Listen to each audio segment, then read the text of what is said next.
pinapaluto pa ako ng amo ko. Baka anak, sa katapusan, baka uuwi ako dyan. Pinapangako ko yan. Nay, matagal mo na yan sinasabi, Nay, pero hindi ka umuwi. Pasensya ka na, anak. Palagi kasing delay yung flight ko, anak. Nawawala na yung passport ko. Sige na ho, Nay.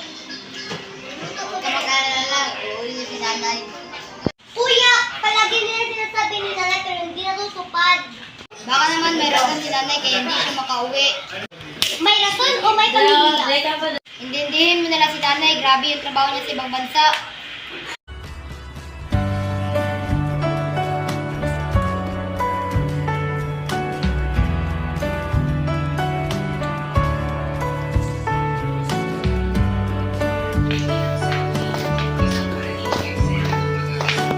Surprise, mga anak!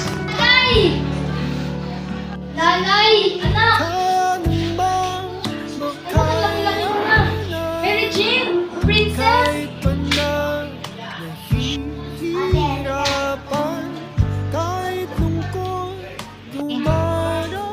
Princess! Princess, sandali lang. Ano? Si Nanay? Bumati eh! Ano yung pakasal ka sa buhay mo? Anak, hindi ako nagpakasal sa buhay ko dun sa ibang bansa.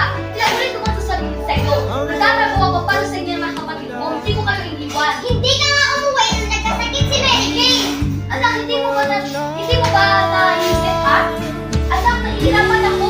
Anak, nahihirapan din ako sa ibang bansa. Iniisip ko, kumakain ako yung araw-araw. Hindi kami kumakain dahil umalis ka! Yan ba natutunan mo? Sagot-sagutin ako?